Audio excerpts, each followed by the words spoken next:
Welcome back. Telangana rising 2047 vision డాక్యుమెంట్ను నిన్న CM Revanth Reddy ఆవిష్కరించారు. డిసెంబర్ 8, 9 ఈ 2 రోజులు కూడా గ్లోబల్ సమ్మిట్ నిర్వహించారు. ఈ గ్లోబల్ సమ్మిట్లో సుమారు 5,75,000 కోట్ల పెట్టుబడులకు సంబంధించి ఎంఓయూలు కుదిరాయి. అయితే ఈ విజన్ డాక్యుమెంట్కు సంబంధించి అంటే సర్కార్ విజన్ ఏ విధంగా ఉండబోతుంది, అభివృద్ధికి సంబంధించి, సంక్షేమం సంబంధించి, ముఖ్యంగా పేదరిక నిర్మూలన, వివక్ష లేనటువంటి రాష్ట్రంగా 2047 వరకు నిర్మించాలనేదే, అభివృద్ధి చేయాలనేదే మా లక్ష్యం అని చెప్పేసి అందుకోసమే ఈ విజన్ డాక్యుమెంట్ను, ఈ ప్రణాళికను ముందుకు తీసుకొచ్చామని చెప్పారు. అండ్ నిన్న దానికి సంబంధించినటువంటి సమ్మిట్ కూడా మనం చూసాము. ఆవిష్కరణ తర్వాత వచ్చినటువంటి ప్రముఖులు, పెట్టుబడి పెట్టినటువంటి వాళ్ళు, అదేవిధంగా ఈ ప్లానింగ్లో పాల్గొన్నటువంటి వాళ్ళు కూడా మాట్లాడుతూ 2047కు $3 ట్రిలియన్ దిశగా మనం వెళ్ళాలి అంటే ఇది పెద్ద లక్ష్యమే, బట్ అసాధ్యమైతే కాదు. బట్ విజన్ చూసినట్టయితే డెఫినెట్గా మనం చేరుకోగలం అన్నటువంటి ఆశాభావాన్ని వ్యక్తం చేశారు. అండ్ ప్రస్తుతం తెలంగాణ వృద్ధి విషయంలో ఎలా ఉంది, ఇప్పుడు తీసుకున్నటువంటి ఈ విజన్ డాక్యుమెంట్తో ఏ విధంగా ముందుకెళ్లేటువంటి అవకాశం ఉంది, అందులో ఇంప్లిమెంట్ చేసేటువంటి అంశాలు కావచ్చు, ప్రభుత్వం తీసుకునేటువంటి నిర్ణయాలు కావచ్చు, ఏ విధంగా ఉండేటువంటి టైం ఉంది, అండ్ దాంతోపాటు ఉన్నటువంటి ఈ టైం సరిపోతుందా అంటే ప్రభుత్వాలు మారిన ప్రతిసారి కూడా చాలా రకాల సంక్షేమ పథకాలు మారుతూ వస్తుంటాయి, అభివృద్ధి ప్రణాళికలు మారుతూ వస్తూ ఉంటాయి. ఒక్కోసారి ఒక్కో సెగ్మెంట్ను ఒక్కో స్పెక్ట్రమ్ టైప్లో మనం డెవలప్ చేయాలి అని చూసినప్పుడు ఇటువంటివి 2047 అనేది చాలా పెద్ద లక్ష్యం. అప్పటి వరకు ఇవన్నీ నెరవేర్చడం ఎంతవరకు సాధ్యమవుతుంది మాట్లాడదాం. గెస్టులు కూడా సిద్ధంగా ఉన్నారు. ప్రస్తుతం స్టూడియోలో మనతో పాటు ఉన్నారు దిలీప్ రెడ్డి గారు. వీరు బీఆర్ఎస్ సీనియర్ నాయకులు. నమస్తే అండి దిలీప్ రెడ్డి గారు, welcome to the debate. And Numan గారు, వీరు ఏఐసిసి కోఆర్డినేటర్, సీనియర్ నాయకులు. నమస్తే అండి నుమాన్ గారు, welcome to the debate. And BJP senior నాయకులు శంకరోళ్ల రవికుమార్ గారు. నమస్తే అండి రవికుమార్ గారు, welcome to the debate. Ravi గారు, ముందుగా మీతోనే స్టార్ట్ చేయనా. విజన్ డాక్యుమెంట్ ఆవిష్కరణ, ఆ డాక్యుమెంట్ మీకు ఎలా అనిపించింది? ముఖ్యంగా 13 రంగాలకు సంబంధించి ఎటువంటి ఇంపార్టెన్స్ తో ముందుకెళ్లబోతున్నాం, ఏ అంశాలని ప్రధానంగా తీసుకోబోతున్నాం అనేది ప్రస్తావించారు. అందులో మీకు సబబే ఇవి వర్కౌట్ అవుతాయి, ఇవి వర్కౌట్ అవ్వరు అన్నటువంటి అంశాలు మాత్రమే చెప్పండి. అంటే వాటి గురించి డీప్ గా మళ్ళీ మనం వెళ్దాము. సో ఆ విజన్ కు సంబంధించి, డాక్యుమెంట్ కు సంబంధించి మీ ఒపీనియన్ ఏంటి? ముందుగా మీకు ప్రేక్షకులకి మిత్రులందరికీ కూడా నమస్తే. విజన్ డాక్యుమెంట్ లో ముఖ్యంగా ఒక ముందు పెట్టుకున్నటువంటి కొన్ని విషయాలు, ఒకటి ఆయన డ్రై పోర్టు, బుల్లెట్ ట్రైన్, ఇట్లాంటివి కొన్ని పెట్టుకున్నారు. సరే, ఆ బుల్లెట్ ట్రైన్, డ్రై పోర్టు ఎంతవరకు వర్కౌట్ అవుతుందో తెలియదు, కానీ మిగతా వాటి అన్నిట్లో కూడా కేంద్ర ప్రభుత్వం సహకారము 100% ఉన్నది.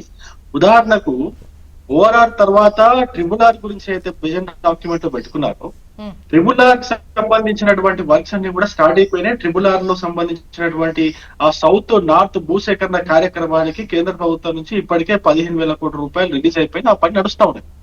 అందులో కేంద్ర ప్రభుత్వ సహకారం ఉన్నది. అట్లాగే ఆ ఓఆర్ఆర్ చుట్టూ కూడా రైల్ ప్రాజెక్ట్ గురించి కూడా మాట్లాడారు. ఆ రైలు ప్రాజెక్ట్ గురించి కూడా మన కేంద్ర ప్రభుత్వం నుంచి మనకు అదొస్తా ఉన్నది. కాబట్టి దాంట్లో కూడా కేంద్ర ప్రభుత్వ సహకారం ఉన్నది. మరి ఇంకో విషయం ఏంటంటే, ఇంకా మిగతా విషయాలన్నీ రీజనల్ రింగ్ రైల్, దాంతో పాటు మిగతా ఏదైతే డెవలప్మెంట్ కార్యక్రమాలు పెట్టుకున్నారో ఒక 9-10 పెట్టుకున్నట్టున్నారు. వాటి అన్నింటినీ కూడా నేను చూశాను, డాక్యుమెంట్ ఓపెన్ చేశాను ఇంతకుముందే. అయితే ఏమండి, ఒక్కటన్నా కూడా మనకు పెట్టుకుంటే ఏదన్నా సొంతంగా కాంగ్రెస్ ప్రభుత్వం, నేను నిన్నటి వరకు నేను ఎక్కడ కూడా విమర్శలు చేయలేదు నిన్న, ఎందుకంటే మొత్తం ప్రపంచం నుంచి కూడా మన తెలంగాణ రాష్ట్రానికి, హైదరాబాద్ కి అతిథులు వచ్చి ఉన్నారు కాబట్టి, సో ఒక అభివృద్ధి ధ్యేయంగా, అభివృద్ధి లక్ష్యంగా ఒక సమ్మిట్ జరుగుతుంది కాబట్టి నేను ఎక్కడ కూడా విమర్శలు చేయలేదు. కానీ ఈ రోజు విజన్ డాక్యుమెంట్ చూసిన తర్వాత నాకు పక్కాగా విమర్శలు చేయాలనిపిస్తుంది. అక్కడికి వచ్చినటువంటి కంపెనీస్ కావచ్చు, అక్కడ ఎక్స్పెక్టేషన్ ఏదైతే ఉండిందో అది కావచ్చు, ఒక్కటి కూడా నాకు సరే, ఇక వేరే విషయాలు మనం మాట్లాడుకుంటూ పోతే అది సెట్ కాదు, కానీ క్లియర్ గా స్పెసిఫిక్ గా వీటి గురించి నేను మాట్లాడతాను. ప్యూర్ రేర్ లో అయితే పెట్టారు, ఎంత జోక్ చేసిందంటే, నాకు డాక్యుమెంట్ ఓపెన్ చేస్తాను ఒక్క నిమిషం, జస్ట్ ఓపెనింగ్ ఇట్. దీంట్లో మనకు అర్థం కాని విషయం knowledge hub, right? Knowledge hub ఈ గేమ్ చేంజర్ ప్రాజెక్ట్స్ అని కొన్ని పెట్టుకున్నారు. దాంట్లో భారత్ ఫ్యూచర్ సిటీ ఒకటి పెట్టుకున్నారు. ఈ భారత్ ఫ్యూచర్ సిటీలో ఇప్పటి వరకు ఏదో ఫార్మా కంపెనీస్ కోసం అయితే ల్యాండ్ అక్వైర్ చేశారో ఆ ల్యాండ్ ఇచ్చినటువంటి రైతులందరూ కూడా కోర్టుకు పోయినారు. అవును. కోర్టుకు పోయి కోర్టులో కేసు నడుస్తా ఉన్నది. అది ఎట్లా దాన్ని ఎట్లా అది చేస్తారు, అది ఎట్లా గేమ్ చేంజర్ ప్రాజెక్ట్ అవుతుంది అనేది అది ఇంతవరకు కూడా తెలంగాణ ప్రజలందరికీ కూడా అక్కడికి వచ్చిన వాళ్ళకి కూడా డౌట్ అంటే ఓవరాల్ గా ఫ్యూచర్ సిటీ అనేది గేమ్ చేంజ్ ప్రాజెక్ట్ అవుతుందనా, లేదంటే ఫార్మా భూములకు సంబంధించి అక్కడ పెట్టేటువంటి పరిశ్రమలకు సంబంధించా? ఇప్పుడు అంతకు ముందే 12,000 ఎకరాల కేసీఆర్ గారి హయాంలో ఆ భూమి అంతా అక్వైర్ చేసినప్పుడు చాలా చాలా గొడవలు జరిగినాయి, ఆందోళనలు జరిగినాయి. అక్కడ రైతులందరూ కూడా మాకు నష్టపరిహారం సరిగా దక్కలేదని చెప్పేసి రైతులందరూ కూడా అక్కడ చాలా రకాల ఉద్యమాలు చేసినారు. ఉద్యమాలు చేసినప్పుడు రేవంత్ రెడ్డి గారు పోయి ఫార్మాసిటీని క్లోజ్ చేసి మీ భూములు మీకు వాపస్ ఇస్తా అని చెప్పేసి ప్రామిస్ చేసినారు. మళ్ళీ అధికారంలోకి వచ్చిన తర్వాత అదే ఫార్మాసిటీ భూముల్లో ఇప్పుడు ఫ్యూచర్ సిటీ అని చెప్పేసి కొత్త రాగం అందుకున్నారు. ఇప్పుడు రైతులకు ఏమని చెప్తారు, కోర్టుకి ఏమని చెప్తారు అది చెప్పట్లేదు. రివర్ మూసీ రిజర్వేషన్ అని చెప్పేసి ఇంకో ప్రాజెక్ట్ పెట్టుకున్నారు. మూసీ రిజర్వేషన్ కోసము ఇప్పటికే కేంద్ర ప్రభుత్వము 4,359 కోట్ల రూపాయలు కేటాయించింది. దానిపైన వర్క్ నడుస్తా ఉండేది. కేంద్ర ప్రభుత్వం సహకారం లేకుండా ఇది కూడా జరగట్లేదండి. ఇంకోటి ఆ డ్రై పోర్ట్ ఏం చెప్పారు, ఆ డ్రై పోర్ట్ ఎట్లా చేస్తారు ఏంటనేది మరి వాళ్ళకి తెలుసు, మనకి దాని గురించి నాకు అసలు అర్థమే కావట్లేదు. ఇంకోటి 12 lane express way connecting dry port to Krishnapatnam అంట. 12 లేన్ ఎక్స్ప్రెస్ వే ఏమండి, ఇంతవరకు కూడా మనము ఒక ఏదైనా ఇప్పుడు దేశం మొత్తం మీద 1,46,000 కిలోమీటర్ల రోడ్డు కేంద్ర ప్రభుత్వం నిర్మించిందండి. హైవేస్ అన్ని కూడా 1,46,000 కిలోమీటర్లు నిర్మించింది. ఈ 12 లేన్ అనేది ఎక్కడ కూడా ఇంతవరకు నిర్మించలేదు. ఇది ఏ విధంగా పెట్టుకున్నారు, అది కూడా ఇక్కడ నుంచి ఇక్కడ కేంద్ర ప్రభుత్వం సహకారం లేకుండా జరుగుతుందా? హైవేస్ ఏమైనా కేంద్ర ప్రభుత్వ సహకారం లేకుండా జరుగుతుందా? ఒకటి. దాని తర్వాత బుల్లెట్ ట్రైన్ కారిడార్ పెట్టుకున్నారు. బుల్లెట్ ట్రైన్ ఇంతవరకు భారతదేశంలో రానిలేదు. గుజరాత్ అనుకున్నారు, గుజరాత్ కూడా ఇంతవరకు రానిలేదు. జపాన్ సహకారంతో మోడీ గారు ప్రయత్నం చేస్తున్నారు. 2047 వరకు కదా, అప్పటి వరకు కూడా రాదంటారా? అంటే ఈ 3 years లో ఇస్తామని చెప్పలేదు కదా రవి గారు. నేను 3 years లో పెట్టుకున్న డాక్యుమెంట్ లో ఏం పెట్టుకున్నారంటే గేమ్ చేంజర్ ప్రాజెక్ట్స్ అని పెట్టుకున్నారు. అప్పటికే 2047 కి నాకు తెలిసి మొత్తం భారతదేశం మొత్తంలో బుల్లెట్ ట్రైన్స్ వచ్చేస్తాయి. ఇక్కడ గేమ్ చేంజర్ ఎట్లా అవుతుంది అంటున్నా. నేను అనే పాయింట్ ఏంటంటే గేమ్ చేంజర్ ఎట్లా అవుతుంది, 2047 కల్లా వచ్చేస్తాయి బుల్లెట్ ట్రైన్స్ మొత్తం ఇండియా మొత్తంలో వచ్చేస్తాయి. 2030 కల్లా 35 కల్లా రావచ్చు. గేమ్ చేంజర్ ప్రాజెక్ట్ ఎట్లా అవుతుంది? గేమ్ చేంజర్ అంటే మీకు దేశంలో ఎక్కడ రాకన్నా ముందు మన దగ్గరకు వస్తే గేమ్ చేంజర్ అవుతుంది. ఇంకో విషయం కూడా చెప్పారు ఇక్కడ, manufacturing zone between ORR and triple R. ఇది చాలా పెద్ద అబ్జెక్షన్ ఉన్నది దీనిపైన.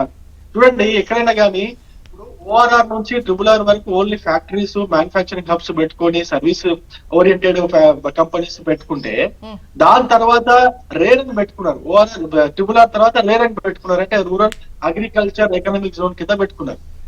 ఈ రేర్ లో మొత్తం ఓన్లీ అగ్రికల్చర్ జరగాలి. ఇప్పుడు నేను ఎగ్జాంపుల్ ఒక ఉదాహరణ చెప్తానండి. నేను ఇప్పుడు మక్తల్లో ఉన్నా, మా నియోజకవర్గం మక్తల్.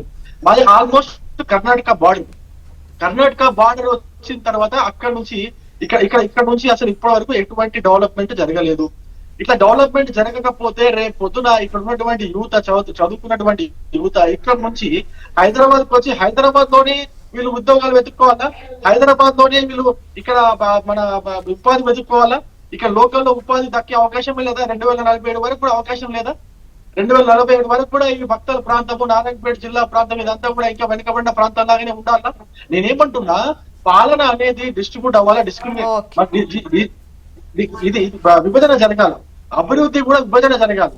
అభివృద్ధి అనేది ఎప్పుడైతే విభజన జరుగుతుందో అప్పుడు మొత్తం 4 మూలల రాష్ట్రం యొక్క 4 మూలల అభివృద్ధి జరిగితే ఎక్కడ వాళ్ళు ఎక్కడ సెట్. నేను 2047 విజన్ మైండ్ లో పెట్టుకొని చెప్తున్నాను. వాళ్ళు పెట్టుకునేది అదే కదా అండి, 3 zones ను కూడా 3 zones డివైడ్ చేసి డెవలప్ చేయాలి, రాష్ట్రం మొత్తం కూడా డెవలప్ చేయాలి, అంతే విధంగా అనేదే కదా మీరు చెప్పిందే. వాళ్ళు కూడా అదే ప్రణాళికలు అది ఒకటి పెట్టారుగా.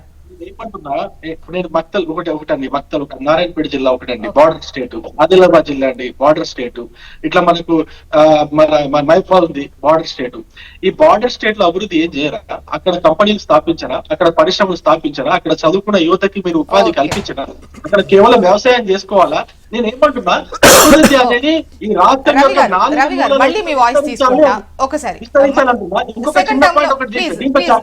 నోట్ చేసి పెట్టుకోండి ప్లీజ్, దయచేసి మళ్ళీ మీ వాయిస్ తీసుకుంటాను. దిలీప్ రెడ్డి గారు వర్షన్ తీసుకున్న తర్వాత మీ సమాధానం తీసుకుంటాను. దిలీప్ రెడ్డి గారు, మీ గురించి మీ ఒపీనియన్ ఏంటి? అయితే ఇది మనకింత హైదరాబాద్లో ఎంత ఇన్ఫ్రాస్ట్రక్చర్ పెట్టుకొని ఆడ ఫ్యూచర్ సిటీ అని చెప్పి ఆడ డేరాలు వేసుకొని ఒక డేరా బాబా ఏదో వెనకట ఏదో అలీబాబా 40 దొంగల లెక్క డేరా బాబా అందరూ దొంగలే అన్నట్టు అక్కడ వేసుకోవడం ఎందుకండి?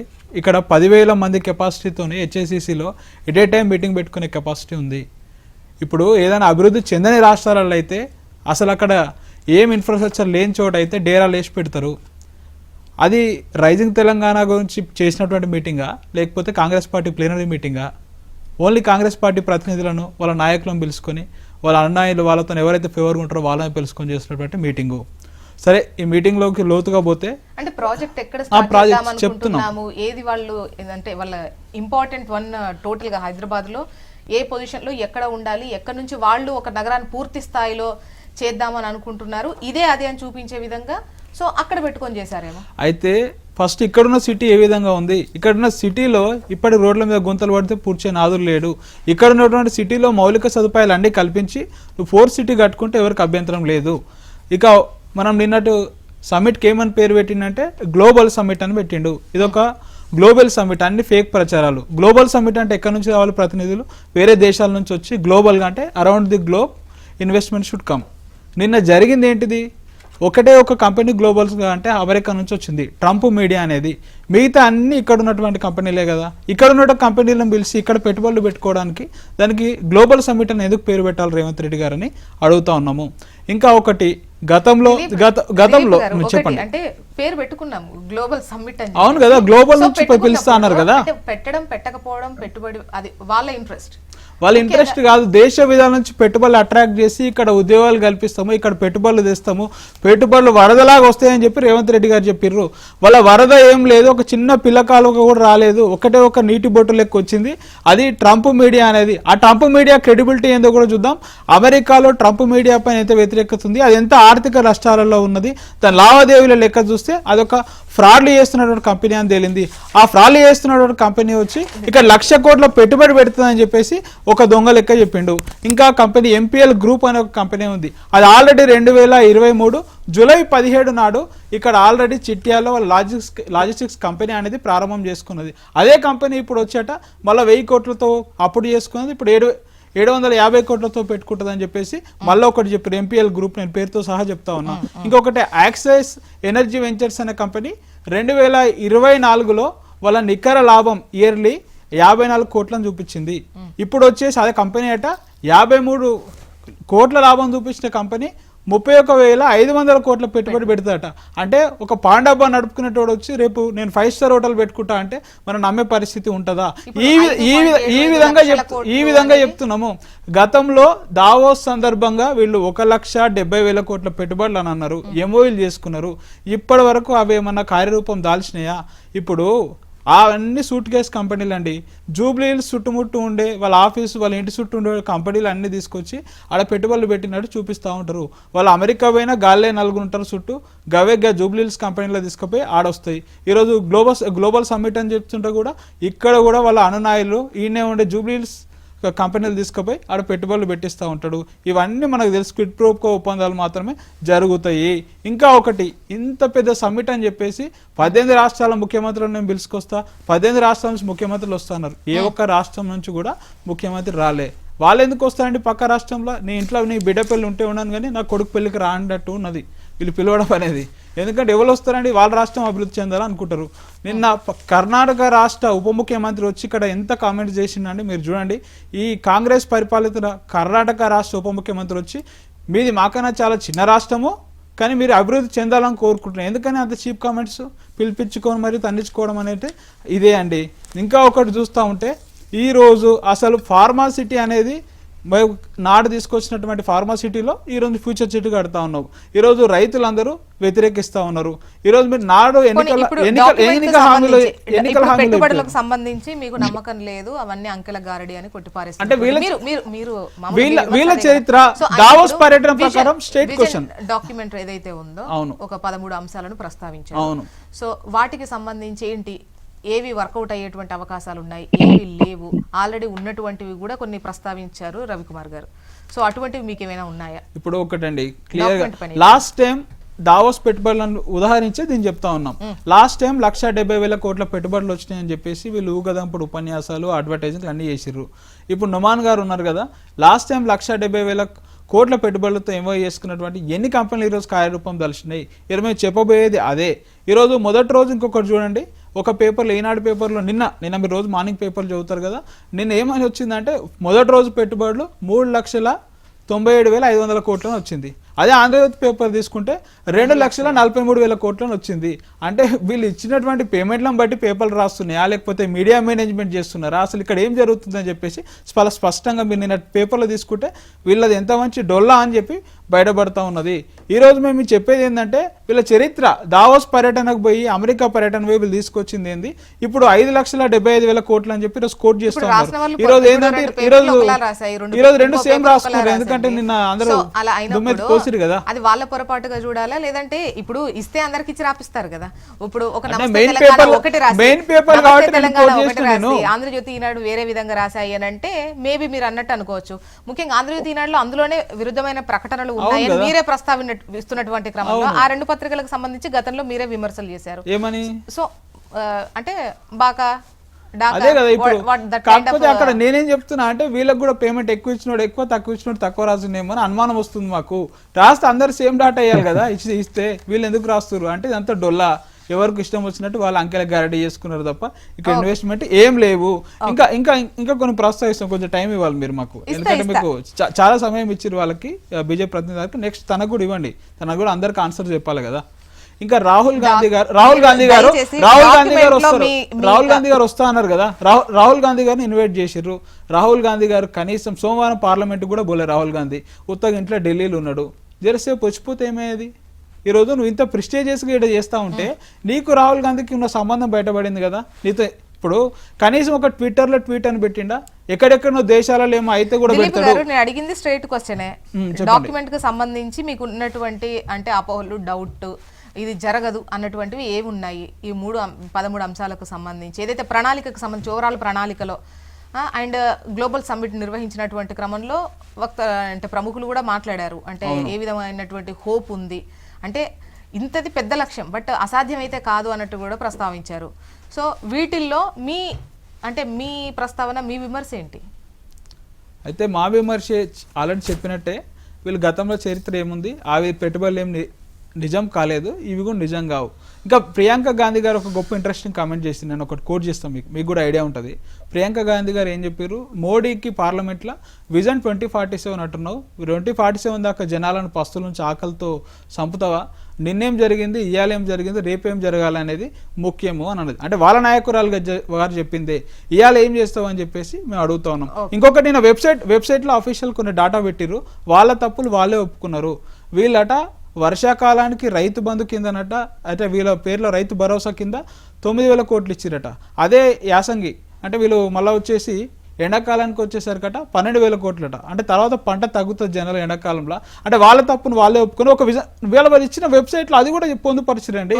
ఇప్పుడు నిన్న వాళ్ళు ఇచ్చిన వెబ్సైట్ లెక్క చెప్తున్నాను, నేను నా కాకి లెక్కలు చెప్తలేను. అంటే వీళ్ళ తప్పు 1,00,000 కోట్లట వీళ్ళు రైతులకు ఇచ్చిరట. అంటే ఒడ్లు కొన్నది కూడా, ఒడ్లు కొనుక్కొని పైసలు ఇచ్చింది కూడా వాళ్ళ ఖాతాలు వేసుకొని నేను అఫీషియల్గా వాళ్ళ వెబ్సైట్లో పెట్టిర్రు. అంటే కాంగ్రెస్ అంటేనే ఒక మోసము, కాంగ్రెస్ అంటేనే ఒక అంకెల గ్యారెంటీ, కాంగ్రెస్ అంటేనే నోటికి ఎంత వస్తే అంతే అబద్ధ వాగ్దానాలు ఇచ్చే పార్టీ అని చెప్పి మరొకసారి నుమాన్ గారు. Very good morning to you as well as fellow panel members and all the viewers. ఏదైతే మనం మాట్లాడుతున్నామో తెలంగాణ గ్లోబల్ సమ్మిట్ గురించి, తెలంగాణ రైజింగ్ గురించి, మండే అండ్ ట్యూస్డే దాదాపు 2,600 అతిథులు బయట దేశాల నుంచి రిప్రజెంటేటివ్స్ ఇక్కడికి రావడం జరిగింది. ఇంక్లూడింగ్ నార్త్ అమెరికా కానివ్వండి, జీసీసీ కానివ్వండి, సౌత్ అమెరికా కానివ్వండి, చాలా కంట్రీస్ నుంచి ఇక్కడికి వచ్చి తెలంగాణ రైజింగ్ అనే మేము ఏదైతే విజన్ తీసుకొచ్చినామో దానిని చూడడానికి, వినడానికి అక్కడ ఉన్నటువంటి కంపెనీస్ అందరూ ఇక్కడ రిప్రజెంటేటివ్స్గా వచ్చి 2 రోజులు కూడా ఎంఓఎస్ చేయడం జరిగింది. స్పెషల్గా మేము ఏదైతే స్టాల్స్ పెట్టినామో తెలంగాణ ఏం చేయబోతున్నది, తెలంగాణ మేము ప్లాటర్లు ఏమిస్తున్నామో, అతి పిన్న రాష్ట్రమైనటువంటి తెలంగాణలో మీకు ఎటువంటి సౌకర్యాలు, వసతులు ఇవ్వబోతున్నాము అని చెప్పేసి ఇక్కడ ఉన్నటువంటి ప్రతి 4,000 గ్లోబల్ ఇన్విటేషన్స్ పంపించినటువంటి దాంట్లో 2,600 ప్రతినిధులు ఇక్కడికి రావడం జరిగింది. ఆ యొక్క సమ్మిట్ యొక్క ముఖ్య ఉద్దేశం, మాకు ఒక విజన్ ఉంది, ఆ విజన్ ప్రకారం మేము పోతున్నాం అని చెప్పేసి తెలియజేయడం జరిగింది. ఆ విజన్ ఏంటిది అని అంటే 2034 నాటికి $1 ట్రిలియన్ ఎకానమీ. అదే రకంగా 2047కి $3 trillion ఎకానమీ. ఎప్పుడైనా సరే ఒక కంట్రీ కానివ్వండి, ఒక స్టేట్ కానివ్వండి డెవలప్ కావాలి అని అంటే ఒక విజన్ అనేది చాలా ఇంపార్టెంట్ ఉంటుంది. మనం చూసుకున్నట్లయితే అప్పుడు 1947లో ఎప్పుడైతే భారతదేశం ఇండిపెండెంట్ ఇండియా బ్రిటిష్ నుంచి విడిపోయి ఎప్పుడైతే ఏర్పడిందో మనం ఒక్కసారి చూసుకున్నట్లయితే ఆనాడు ఇన్స్టిట్యూషన్స్ ఏ రకంగా ఉన్నాయో ప్రతి ఒక్క ఇన్స్టిట్యూషన్స్ని పండిట్ జవహర్లాల్ నెహ్రూ గారు అక్కడ ఉన్నటువంటి irrigations farmers are the backbones of Indian economy అని చెప్పేసి ఎప్పుడైతే మనం భావించినామో వారు వేసినటువంటి పునాదులు నాగార్జున సాగర్ కానివ్వండి, శ్రీరామ్ సాగర్ కానివ్వండి, ఇక్కడ నేను తెలంగాణ గురించి ఆంధ్ర గురించి నేను మాట్లాడుతున్నాను, తెలంగాణ మోర్ స్పెసిఫికల్లీ. అప్పుడు ఒక విజన్తో వెళ్ళినారు కాబట్టి ఈరోజు మనం చాలా హ్యాపీగా జీవించగలుగుతున్నాం. దాని యొక్క ముఖ్య ఉదాహరణ నేను ఇవ్వదలుచుకుంటాను. ఆనాడు 1947లో average life span of an Indian 35 ఏళ్ళుగా ఉండేది. అంటే 35 years తర్వాత జనాలు చనిపోయేవారు. 35 years కంటే ఎక్కువ బ్రతికే వాళ్ళు కాదు. ఈరోజు యావరేజ్ లైఫ్ స్పాన్ 73 yearsగా ఉంది. అంటే భారతదేశం 1947 నుంచి 2025 వరకు ఏ రకంగా అయితే మ్యాసివ్ గ్రోత్ అవుతూ developing nations in the entire గ్లోబ్గా మారింది. మనం ఒక్కసారి చూసుకుంటే ఒక పావర్టీగా ఉండేది, ఒక డిసీజెస్కి we did not have any pharma medicines కూడా ఉండేవి కావు. ఆ రకంగా ఉన్నటువంటి భారతదేశంలో ఈ రకంగా డెవలప్డ్ కంట్రీస్తో పోటీ పడుతున్నాము. అంటే ఆనాడు వారికి ఒక విజన్ ఉండేది, భారతదేశాన్ని ఎటువైపు పోవాలా, ఎటువైపు తీసుకెళ్లాలా అని చెప్పేసి వాటికి కావాల్సినటువంటి పునాదులు ఫౌండేషన్లు చేసినారు.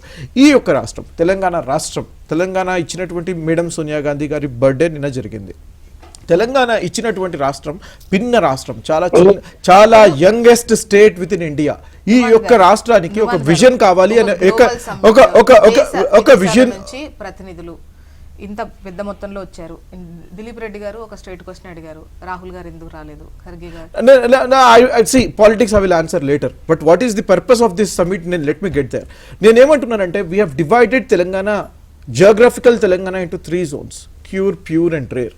క్యూర్ అంటే essentially whatever the urban units you have, it is within the greater Hyderabad outer ring road ఉన్నటువంటి రీజియన్ 160 kilometers రాబోతున్నది. ఇక్కడ ఉన్నటువంటి ఈ రీజియన్లో మన టెక్నాలజీ కానివ్వండి, టెక్నాలజీ హబ్స్ కానివ్వండి ఆల్రెడీ ఇక్కడ ఉన్నాయి.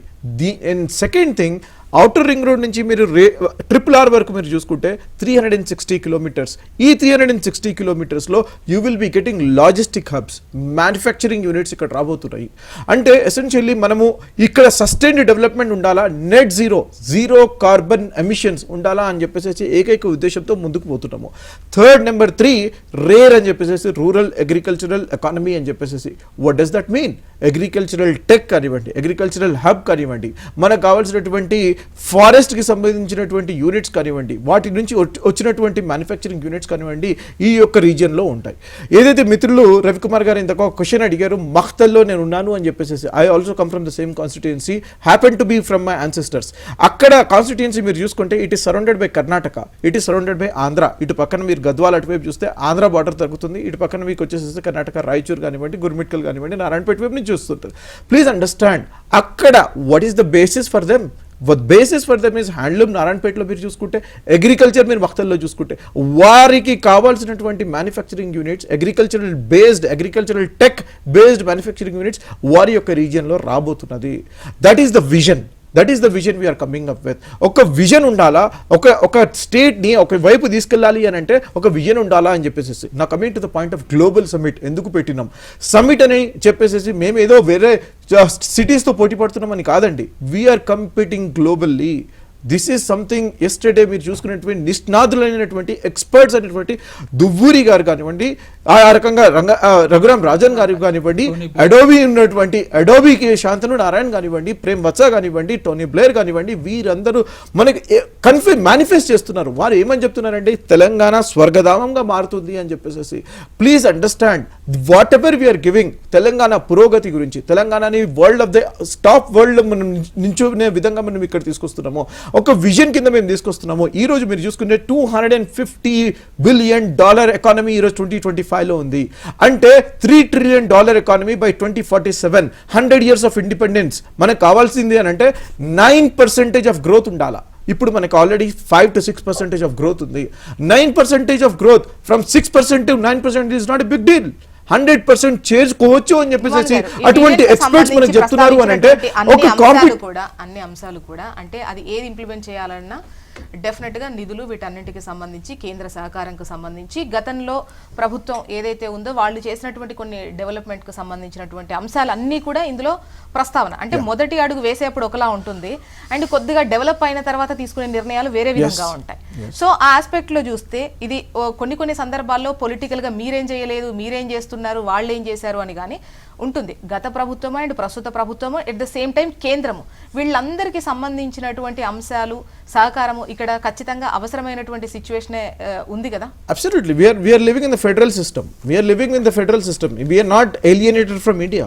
We are part of India. Telangana అనే రాష్ట్రము we are working in a federal వ్యవస్థలో ఉన్నప్పుడు స్టేట్ సబ్జెక్ట్స్ కొన్ని ఉంటాయి, సెంట్రల్ సబ్జెక్ట్స్ కొన్ని ఉంటాయి. దానికి అనుగుణంగా ముందుకు పోతున్నాం. కానీ policy is important. We are going with the essentially $3 trillion economy ఒక విజన్ మేము పెట్టుకున్నాము. ఆ విజన్ ని చేరుకోవాలి అని అంటే ఏ స్టెప్స్ ఫాలో వెళ్తారు. నుమాన్ గారు డౌట్ లేదు అంటే ఒక విజన్ డాక్యుమెంట్ మా రాష్ట్రానికి సంబంధించి ఇది మా విజన్, ఇలా మేము ముందుకు వెళ్దాం అనుకుంటున్నాం, మా టార్గెట్ ఇది అని చెప్పడంలో తప్పు లేదు. ఎట్ ద సేమ్ టైం ప్రస్తుతం రాష్ట్రం ఏ విధంగా ఉంది, అసలు అభివృద్ధిలో చెందిందా లేదా, ఏవైనా ఆస్పెక్ట్ లో ఎటువంటి పర్ఫార్మెన్స్ మనం చూపించాము అనే కోణంలో ముఖ్యంగా రాజకీయ పరంగా చూసినట్టయితే గత ప్రభుత్వం డొల్ల చేసి పెట్టేసి వెళ్ళింది అన్నటువంటి క్రమం. At the same time global summit లో వక్తలు మాట్లాడింది చూస్తే సో ఈ 10 ఏళ్లలో ఒక మంచి డెవలప్మెంట్ ఆస్పెక్ట్ తోనే తెలంగాణ ముందుకెళ్ళింది అనేది విన్నా. సో ఇది పొలిటికల్ గా తీసుకుంటే ఒక అంచనా కనిపిస్తోంది, విజన్ డాక్యుమెంటరీలో పొందుపరిచింది మరో అంశం కనిపిస్తోంది. సో గతంలో కల్పించినటువంటి ఫెసిలిటీస్ కావచ్చు, ఇక తర్వాత పెట్టుబడి పెట్టే వాళ్లకు ఎటువంటి దారిని వేశాయి, ఎటువంటి అవకాశాలు మళ్ళీ కల్పిస్తున్నాయి అనేది మనకు క్లియర్ అవుతోంది. సో ఇది రాజకీయంగా చూద్దామా, విజన్ డాక్యుమెంట్ పరంగా చూస్తే బెటర్ పర్ఫార్మెన్స్ వాళ్ళు ఇచ్చారని చెప్దామా? దెర్ ఇస్ నో కంపారిజన్ అండి. మళ్ళీ మీకు చెప్తున్నాను నేను, మనం తెలంగాణ ఇచ్చినప్పుడు ఏదైతే ఉందో వారికి విజన్ లేకుండా వారు వెళ్ళారండి. మోస్ట్లీ వెల్ఫేర్ స్కీమ్స్ని తీసుకొస్తూ రాష్ట్రాన్ని అప్పలు ఊపులుగా తీసుకెళ్తూ కాళేశ్వరం కానివ్వండి, F1 కానివ్వండి, there are multiple scams, multiple issues they have got into. కానీ ఇక్కడ మీరు చూస్తున్నటువంటి తెలంగాణ రాష్ట్రం మా చేతికి వచ్చినప్పుడు 7 లక్షల కోట్ల అప్పు ఉన్నా సరే, నెలకి 6,500 కోట్ల ఇంట్రెస్ట్ కడుతున్నా సరే, పెద్దన్నగా ఉండాల్సినటువంటి కేంద్రం మాకు అండగా నిలబడకపోయినా సరే, మాకు కావాల్సినటువంటి సబ్సిడీస్ మాకు ఇవ్వకపోయినా సరే 100% మేము నిలదన్నుకునే విధంగా మేము 100% మేము ముందుకు వెళ్తున్నట్టు తరుణము. మీరు చూసుకున్నట్టు ప్రామాణికంగా తీసుకున్నాం, దేశ విదేశాల నుంచి వచ్చారు, అద్భుతంగా మాట్లాడారు, తెలంగాణ ఎటువంటి సిచ్యువేషన్ లో ఉంది, ఇంకా ఎంత డెవలప్మెంట్ అయ్యేటువంటి అవకాశాలు మనకు ఉన్నాయి, సో దాన్ని ఏ విధంగా అందిపుచ్చుకొని ముందుకెళ్ళాలి చాలా చక్కటి గైడ్ లైన్స్ అంటే గైడ్ చేశారు, ఎలా ముందుకెళ్తే బాగుంటుంది అన్నటువంటిది. సో ఇలాంటివి చెప్పినట్టు క్రమంలో మరి వాళ్ళు మాట్లాడింది మనం తీసుకున్నప్పుడు గత 10 సంవత్సరాలకు సంబంధించి కూడా వాళ్ళు బెటర్ గానే చేశారు అంటే ఇవన్నీ చూద్దాం. అప్పుడు తలసరి ఆదాయం ఇప్పుడు ఎంత ఉంది, అప్పుడు బడ్జెట్ ఏముంది, ఇప్పుడు ఎంత ఉంది, ఇటువంటి కొలమానం వేస్తే మళ్ళీ బెటర్ అనే అనిపిస్తారు కదా. నేను మళ్ళీ ఒకటి అంటున్నానండి, తెలంగాణ గురించి, తెలంగాణ కంటే ముందు ఆంధ్రప్రదేశ్ ఉన్నప్పుడు ఎప్పుడైనా సరే అంతకు ముందు మనము ప్రతి ఒక్కసారి కంటిన్యూడ్ డెవలప్మెంట్ జరిగింది. మనం ఎవరో వచ్చేసేసి ఏదో అద్భుతాలు చేశారని కాదండి. ప్లీజ్ అండర్స్టాండ్, తెలంగాణ అనేది ఒక సస్టైనబుల్ గ్రోత్ కింద వెళ్తూ వెళ్ళింది. మీరు చూసుకున్నటువంటి మెట్రిక్స్, మీరు ఏదైతే మాట్లాడుతున్నారో పెర్ క్యాపిటల్ ఇన్కమ్ కానివ్వండి, మీరు జీడిపి కాంట్రిబ్యూషన్ కానివ్వండి to the India, GSDP contribution కానివ్వండి, all these have been in continuous growth. ఎక్కడ కూడా మనకి తగ్గుతూ రాలేదండి. అక్కడ యునైటెడ్ ఆంధ్రప్రదేశ్లో ఉన్నా సరే మన నిధులు, మన నీళ్లు, మన నియామకాలు మనకు కావాలని చెప్పేసి కోట్లాడి తెచ్చుకున్నటువంటి తెలంగాణ, దానిని మనం ముందుకు తీసుకెళ్తున్నాము. దానికి కావాల్సినటువంటి అప్పు ఒక కల్వకుంట్ల కుటుంబం మొత్తం దాచుకొని వాళ్ళు ఇంట్లో పెట్టుకున్నారు. నేను అనేది ఒకరి చేతిలో, ఒక కుటుంబం చేతిలో ఉన్నటువంటి బంగారు తెలంగాణను చేస్తానని చెప్పేసి వాళ్ళు దోచుకున్నటువంటి వ్యక్తులు. నేనేమంటున్నాను అని అంటే ఈసారి మనకు కావాల్సినటువంటి కంప్లీట్ డైవర్సిఫైడ్ గ్రోత్, భౌగోళిక తెలంగాణ, జియోగ్రాఫికల్ గ్రోత్ తెలంగాణ ఉండాలి. కాబట్టి మొత్తం ప్రతి ఒక్క ప్రాంతానికి ఇక్కడ డెవలప్మెంట్ కావాలి. కాబట్టి ప్రతి ఒక్కరు వరల్డ్ ఎకనామిక్ ఫోరం ఏ రకంగా అయితే వరల్డ్ ఎకనామిక్ ఫోరం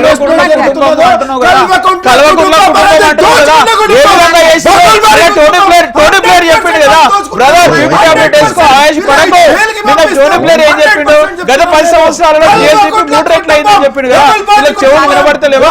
దళితవాది సన్యాసి గంగమ్మ కుటుంబము, రేవంత్ కుటుంబము, రియల్ ఎస్టేట్ బ్రోకర్లను ఓపెన్ చేసుకొని గట్టి అరిచేత మాత్రాన నిజాలు అబద్ధం కావు.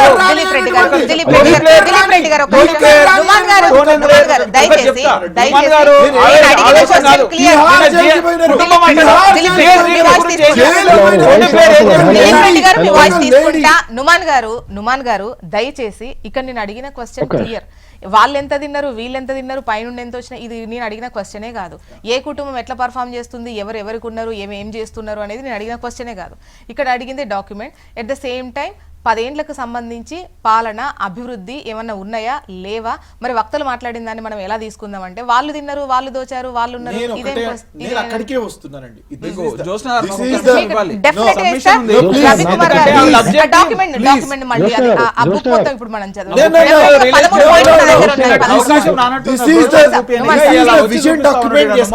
ఒక అవమానకరంగా మాట్లాడారు మానేయండి మీరు.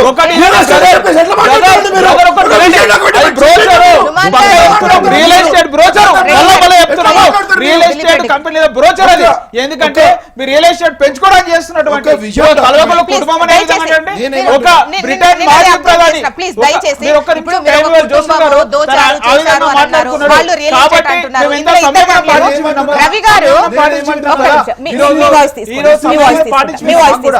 మీకు ఫైనల్ గా మళ్ళీ అవకాశం ఉంటుంది. ప్లీజ్ దయచేసి ఒక నిమిషం. రవి గారు మాట్లాడండి. అయితే జ్యోత్స్న గారు, వీళ్ళ విజన్ డాక్యుమెంట్ లో ఉన్న లోపాల గురించి నేను మాట్లాడుతాను, వేరే విషయాల్లో నేను డైవర్ట్ అవ్వను. చాలా చాలా తక్కువ సమయంలో మాట్లాడతాను. నేనేమంటున్నానంటే తెలంగాణ మనం సాధించుకున్న ఆకాంక్షలు ఏమైనాయో దాంట్లో మనం మొట్టమొదటిది అనుకున్నది ఆత్మగౌరవం. అది పక్కన పెట్టండి, విద్య, ఉద్యోగాలు, నీళ్లు, నిధులు, నియామకాలు ఇవన్నీ అనుకున్నాం. అయితే కేంద్ర ప్రభుత్వము 2014లో ఎప్పుడైతే మోడీ గారు అధికారంలోకి వచ్చారో అప్పుడే తెలంగాణ రాష్ట్రం కూడా అప్పుడే ఏర్పడింది. అప్పుడు కేంద్ర ప్రభుత్వం తీసుకున్నటువంటి నినాదం ఏంటంటే సమ్మిళిత అభివృద్ధి.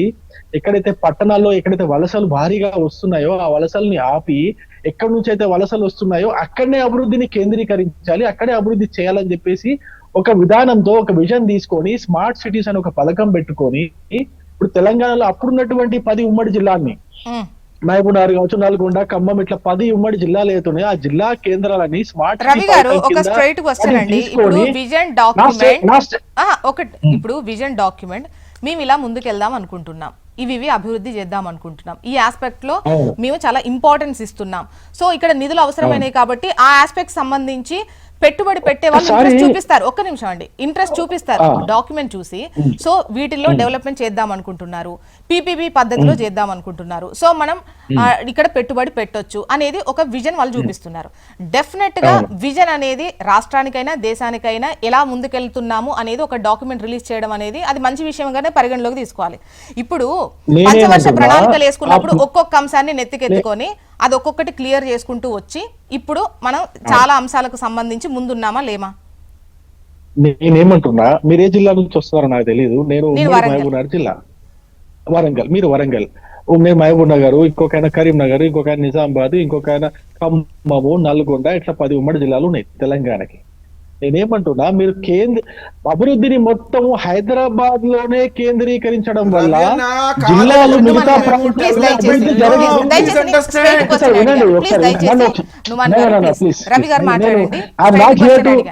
విజన్ అనేది మంచిదే కదా అండి. విజన్ మా విజన్ ఇదని చెప్పడం. జ్యోత్స్న గారు, నేను విజన్ లో లోపాలు చెప్తున్నా. విజన్ ఏ విధంగా పెట్టుకుంటే బాగుండేదని చెప్తున్నా. విజన్ ని మీరు ఏ విధంగా అంటే ఇప్పుడు RRR బయటకు వస్తే ఇంకొక 50 RRR బయటికి వస్తే ఒక 50-100 కిలోమీటర్ల దూరంలో జిల్లా కేంద్రాలు ఉంటాయి, ఉమ్మడి జిల్లా కేంద్రాలు ఉంటాయి. అక్కడ డెవలప్మెంట్ కి ఏమన్నా ఆస్కారం ఉండింటే ఆ జిల్లా కేంద్రాలు దాటి ఇంకైతే తెలంగాణ బార్డర్స్ నుంచి విద్యార్థులు ఎవరైతే వస్తున్నారో, యువత ఎవరైతే వస్తున్నారో వాళ్ళకు ఉపాధి అక్కడ దొరికేది.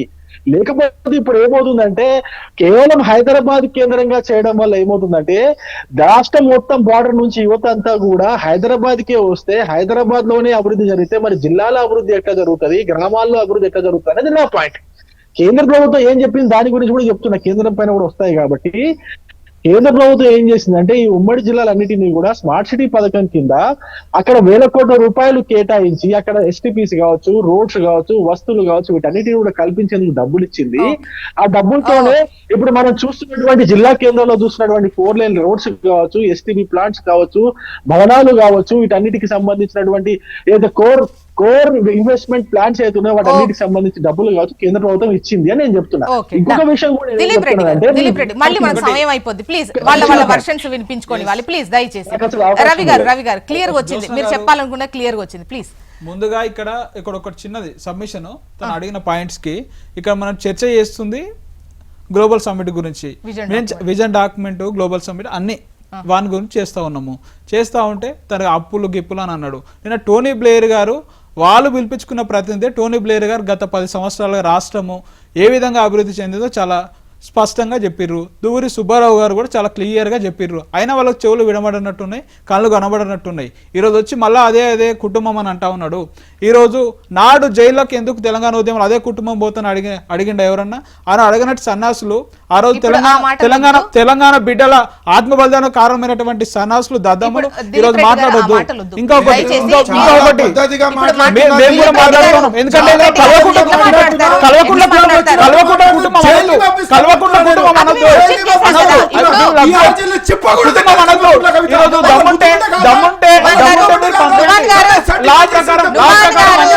చట్టం ప్రకారం పంపించండి, మాకు ఎటువంటి అబ్జెక్షన్ లేదు చట్టం ప్రకారం. ఎందుకంటే జోష్న గారు ఇంతగానో తెలంగాణ గురించి కష్టపడ్డారు కాబట్టి అన్నారు. నెక్స్ట్ పాయింట్ లోకి వస్తాం.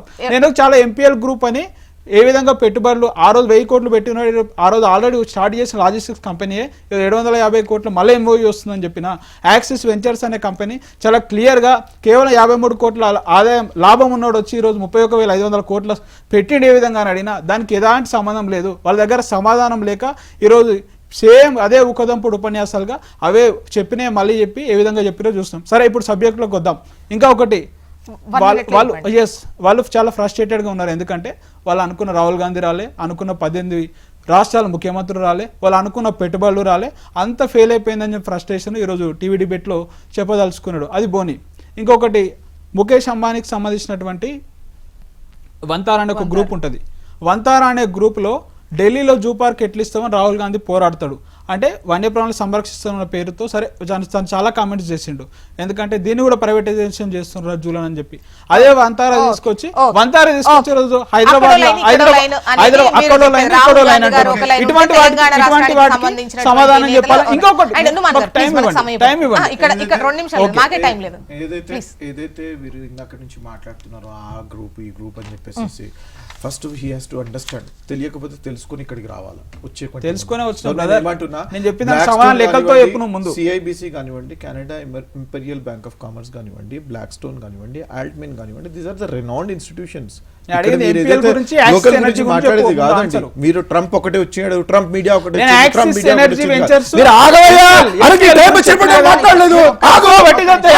మాట్లాడుతున్నారు, మొత్తం తప్పుడు సమాచారం చెప్తున్నారు.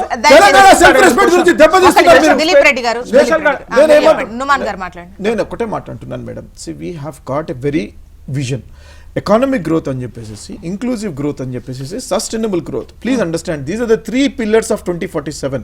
ఎకానమిక్ గ్రోత్, ఇన్నోవేషన్ హబ్స్ ఎట్లా వస్తాయి? మనకి చదువు ఏదైతే ఉందో ఆ చదువు అనేది చక్కగా చెప్పాలా. మనకు కావాల్సినటువంటి ఇంటిగ్రేటెడ్ స్కూల్స్, ఒక్కొక్క స్కూల్ దాదాపు 100 స్కూల్స్ శాంక్షన్ చేసినారు ముఖ్యమంత్రి వర్యులు. 25 acres ఒక్కొక్క స్కూల్కి 100 crores పెట్టేసేసి we have come up with this. అంటే మీరు ఒక్కసారి అర్థం చేసుకోండి, ఆనాడు మనకి ఎస్సీ ఎస్టీ వాళ్ళకు ఒక స్కూల్, ఎస్టీ వాళ్ళకు ఒక స్కూల్, బీసీ వాళ్ళకు ఒక స్కూల్, వేరే క్యాస్ట్ వైజ్ సెగ్రిగేట్ చేసినారు. అట్లా కాకుండా ఆ పారామీటర్స్ని, ఆ బ్యారియర్స్ని తీసేస్తూ ఒక స్కూల్, ఒక integrated school, 100 school in entire Telangana. అంటే ఒక్కొక్క యునైటెడ్ డిస్ట్రిక్ట్కి 10 స్కూల్స్ రాబోతున్నాయి. 100% కన్స్ట్రక్షన్ జరుగుతున్నాయి కాదా? ఇది 100%. దాంతోపాటు యంగ్ ఇండియా స్కిల్ యూనివర్సిటీ, దానికి మహేంద్ర గారు is going to head it. Mahindra university already ఇక్కడ మీరు చూసుకుంటే they are very proficient in artificial intelligence కానివ్వండి, ఇన్ టర్మ్స్ ఆఫ్ మ్యానుఫ్యాక్చరింగ్ కానివ్వండి, ఇన్ టర్మ్స్ ఆఫ్ ప్రొడక్షన్ కానివ్వండి, వాటి యొక్క యూనివర్సిటీస్ ఇక్కడ వస్తున్నాయి. And number 3 sports universities, young India sports universities. ఈ రోజు వరకు భారతదేశంలో concluding point ఒలింపిక్ చెప్పండి. మెడల్స్ 30 అనేవి seconds. లేవని చెప్పేసి స్పోర్ట్స్ యూనివర్సిటీస్ ఆల్రెడీ ఎస్టాబ్లిష్ చేసినాము. What I'm trying to say is Bharat future city అని చెప్పేసి ఏదైతే తీసుకొచ్చినామో దానికి 30,000 ఎకరాలు ఫార్మాసిటీ ఉండొచ్చు, మరొకటి ఉండొచ్చు. ఈ రోజు దానికి ఒక విజన్ తో ముందుకు తీసుకెళ్తున్నాం. అక్కడ నెట్ సస్టైనబుల్ గ్రోత్ నెంబర్ 3 నేను ఏదైతే మాట్లాడదలుచుకున్నానో సస్టైనబుల్ గ్రోత్ అది చాలా తక్కువ టైం అయితే కాదు. 2047 అనేది చాలా పెద్ద లక్ష్యం. అప్పటి వరకు $3 trillion అంటే అది గొప్ప లక్ష్యం అని చెప్పొచ్చు. Yes. అసాధ్యమైతే కాదు, సాధ్యమే. అయితే ఒక గవర్నమెంట్ పోయి ఇంకో గవర్నమెంట్ వచ్చిన తర్వాత అవి సంక్షేమ పథకాలు కావచ్చు, అభివృద్ధి కావచ్చు, ఏదైనా కూడా అది ఒక కంటిన్యూటీగా ఉంటేనే నెక్స్ట్ వాళ్ళు ఖచ్చితంగా దాన్ని అందిపుచ్చుకొని ముందుకెళ్తారు. డెవలప్మెంట్, వివక్ష, విద్య ఏవైతే మనం అనుకుంటున్నామో ఆస్పెక్ట్ లో డెఫినెట్ గా 2047 వరకు తెలంగాణ రాష్ట్రం పేదరిక నిర్మూలించబడ్డటువంటి రాష్ట్రంగా ఉండాలి. ఇంక్లూజివ్ ఇవన్నీ జరగాలి. ఏదో 100% పేపర్లకే పరిమితం అవ్వడము కాదండి. మేము ఫౌండేషన్ వేస్తున్నాము. ఆనాడు అడిగిన ఒక్క క్వశ్చన్ కు ఆన్సర్ రాలేదు. రవికుమార్ గారు థ్యాంక్ యూ సో మచ్ అండి డిస్కషన్ లో పాల్గొన్నందుకు. Thank you. ఇది వాళ్ళ న్యూస్ అనాలిసిస్. చూస్తూనే ఉండండి హెచ్ఎం టీవీ. వార్త ఆగదు, నిజం.